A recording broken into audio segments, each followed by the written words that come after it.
guys, welcome back to Whiskey Dixon. I'm Sugarbear, got my buddy Mikey with me here today. Howdy folks, glad to be here. What you got going on today, Shugs? We're drinking Angel's Envy Kentucky Straight Bourbon finished in port casks. This is a pretty talked about whiskey right now. This is I would say a little bit of a hyped whiskey because you don't see a whole lot of finished bourbons.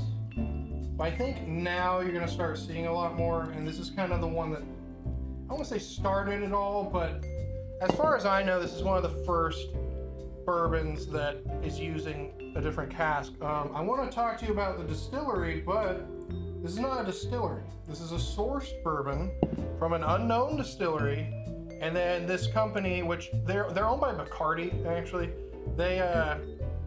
they get these source bourbons from undisclosed distilleries, and then they finish them in various cask types. And I feel like the main draw here is definitely the port cask, because other than that, I wouldn't say it's that great of a bourbon.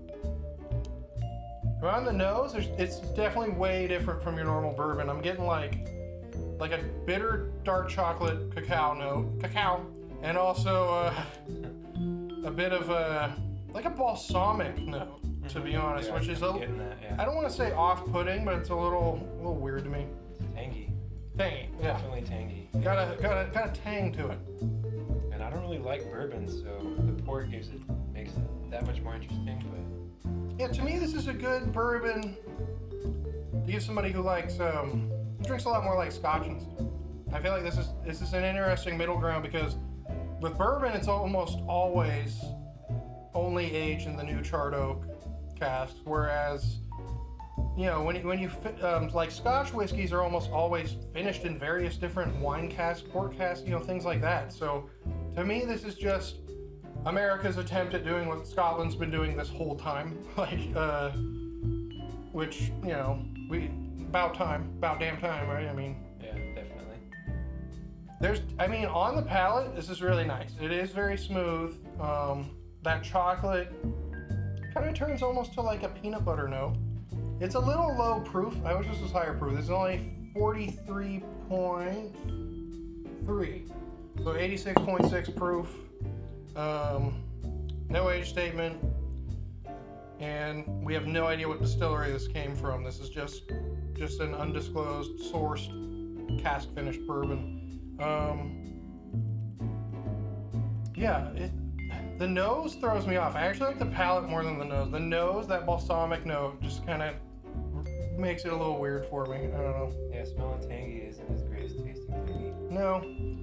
I would say it doesn't even really taste that tangy. I feel like the tang is all in the nose.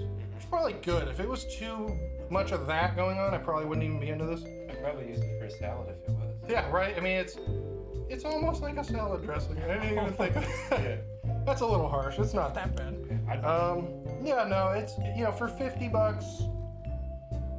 I think this should be like $40. I think this should actually be a little less, but it's good. Definitely like a Reese's peanut butter cup note I'm getting, which I like. I like that part.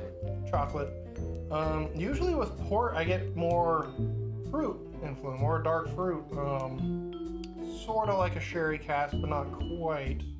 More even darker, like chocolate covered cherries, or like I don't know, like compared to like port cask Scotch I've had, this is way different. Port cask Scotches tend to be a lot fruitier. This is a lot more like in the chocolate balsamic, deep dark rich flavor.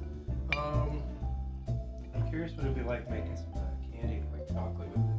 Yeah, there's all kinds of weird stuff you could do with this probably. I mean, it's pretty unique bourbon. I can't think of another port cask aged bourbon, but I have a feeling because of these guys, you're going to see a lot more cask finishes on American whiskeys, which is totally fine by me. As far as I'm concerned, we should have been doing that long ago anyway, but I know bourbon's all about the purity and whatever, the new charred oak, which is fine.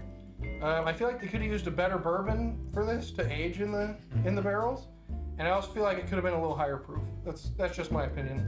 For $50, it's worth it. I wish it was a little cheaper, but that's apparently the minimum you can pay for a finished bourbon nowadays.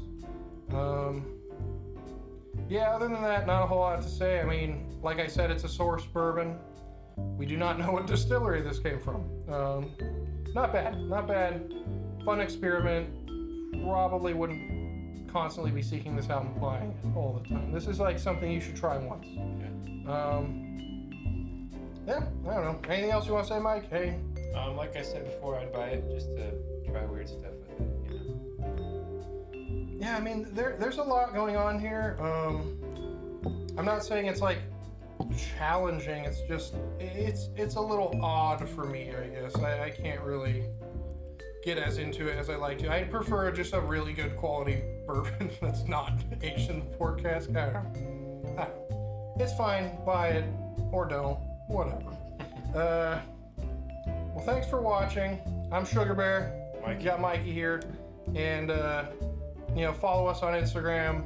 Please click the thumbs up if you liked the video, if you found this informative at all, and let us know if you want us to review anything else. Let me know if there's any other finished bourbons. By all means, like I don't really see a lot. I mean, I can think of a couple, but really for the most part, they're not that common.